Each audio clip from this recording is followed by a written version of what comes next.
Welcome back to the San Diego Opera Podcast. I'm Nick Ravelis, your host, and my guest today is the stage director for Jake Heggie's Three Decembers, Karen Tiller. Hello. Karen, welcome to San Diego. Thanks so much for having me. I love your city. It's a great place to live. It's beautiful today. I've got to say. It's really gorgeous. Finally, the rain has dissipated, and we're getting a little sunshime. Yeah, no, it's really, it's quite special.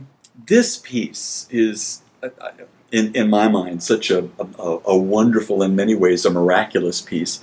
As I've been talking to the cast, we've been talking about how, in many ways, it could stand on its own as a stage play.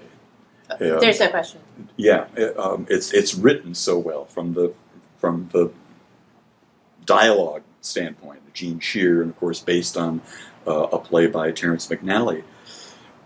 But what does the music do for it? I mean, I have my own feelings about that, but I'd love to hear from the stage director what you think the music does for this text. Just when you said that it could stand on its own as a stage play, it could. I mean, the language is just beautiful and real, and it all moves in real time.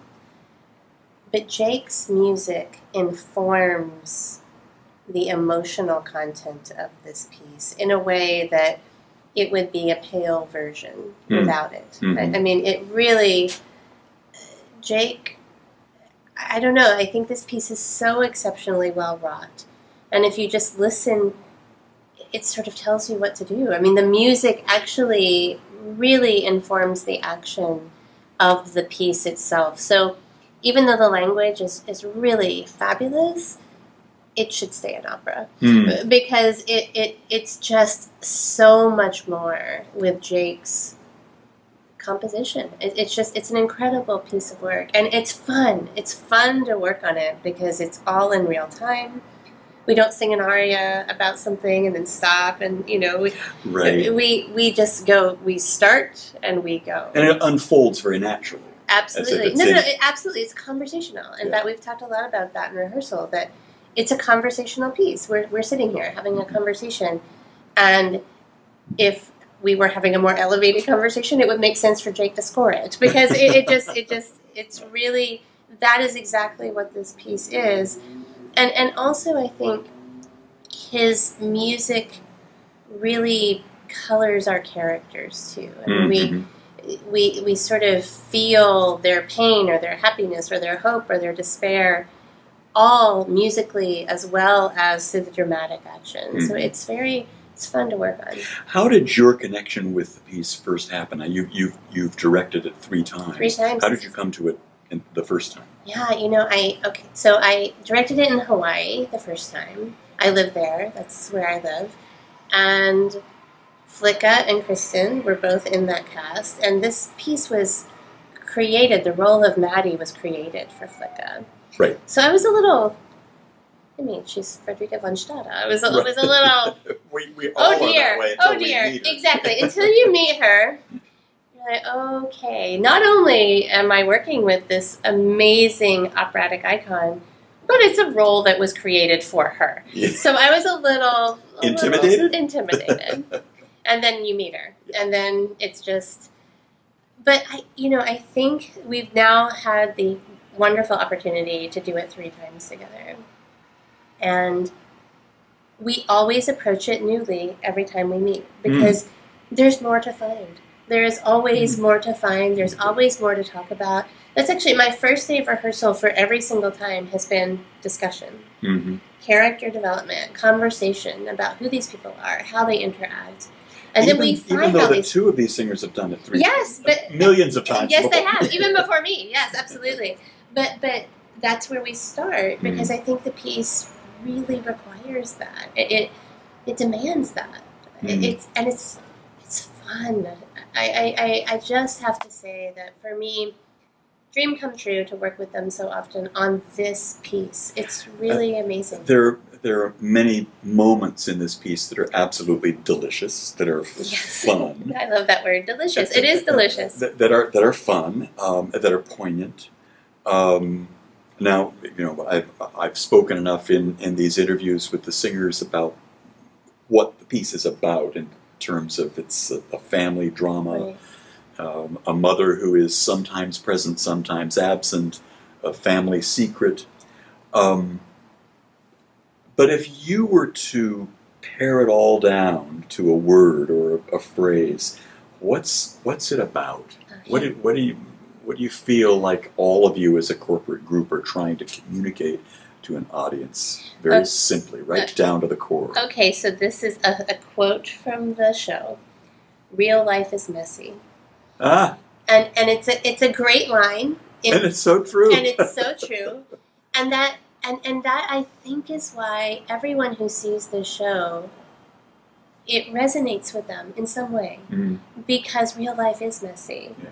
And our families are not the people we choose, but they're the people that we stay with. Right. And so so that's B's line. Real life is messy. And Maddie says, boy howdy. That's exactly from the show. And that is kind of what we're exploring. Right. The sort of messiness, the uneven edges of emotion that happen, that can only happen in a family.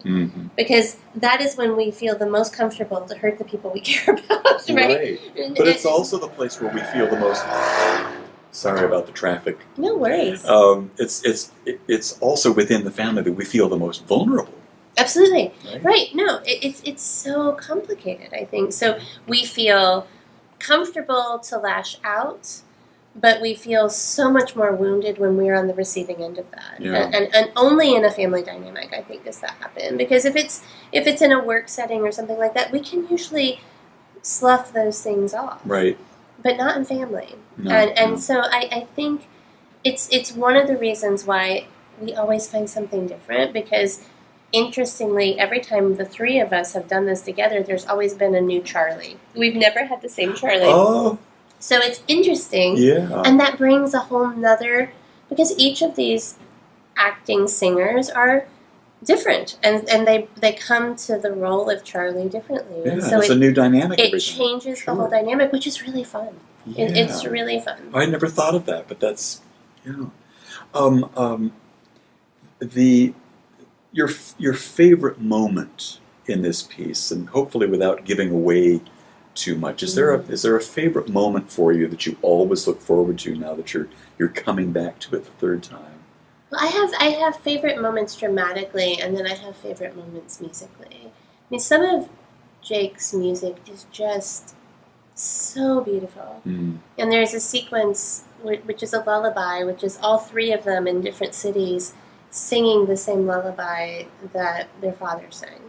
And it's beautiful, and it's sort of very honest. They're all just humming and singing, sort of like you might in just normal everyday life.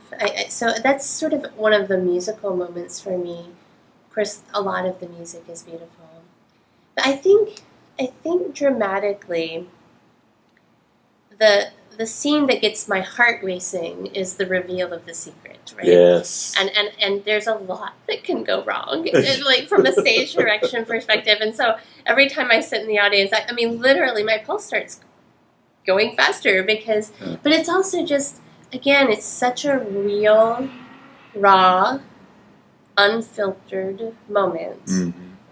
And so even just sitting in rehearsal, and I know this piece now backwards and forwards, I still have that same impulse to sort of, oh no, I don't say those things. I mean, it just really is such a wonderfully wrought piece. So despite the familiarity with the text and with the music of that moment, it still brings you It still brings you in, absolutely. That means it's pretty darn well written. It's incredibly well written, but I will say it is well acted. I mean, this particular group of people, Flicka she's just a stage animal in all the right ways. Yeah.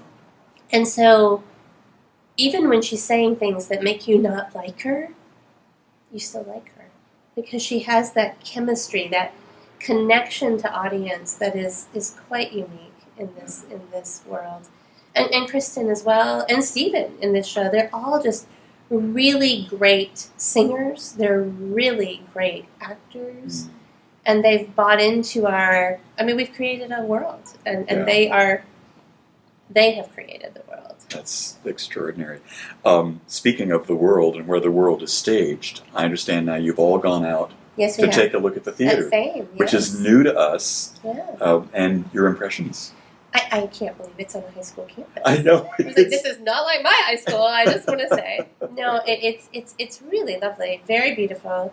I mean, there are some quirks with every theater. This one Right. has a few quirks, Mhm. but nothing that will impact what I think people see.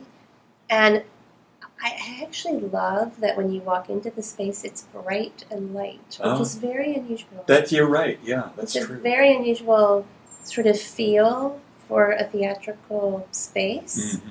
Mhm. I mean, I'm really looking forward to it. I can't wait to get out there, actually. I'm ready now. I mean, we're now at this point in our process, we're just running, right? Right. So, which is good. It's good for us to sort of the well-worn path of how we're doing it. But it's time to move on, right? It's time to get it up and on its feet with costumes and wigs and lights and all of that. So I'm excited to go out there. And I think it's exciting for the company.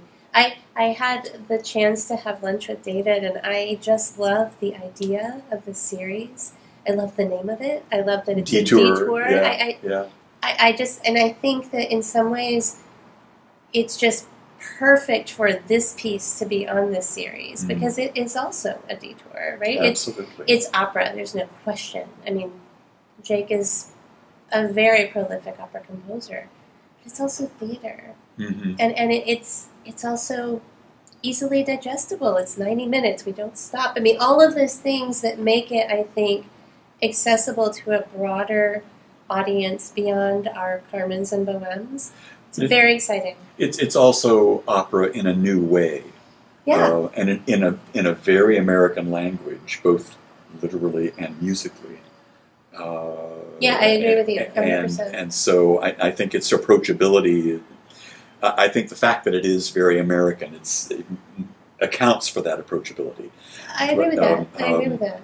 Yeah, because as soon as you hear the little prelude, the little overture, you know that that's brash, it's American. Yes, we definitely kind of know where we in are an American space. and where we're going, and then it takes off. It's wonderful. I can't wait.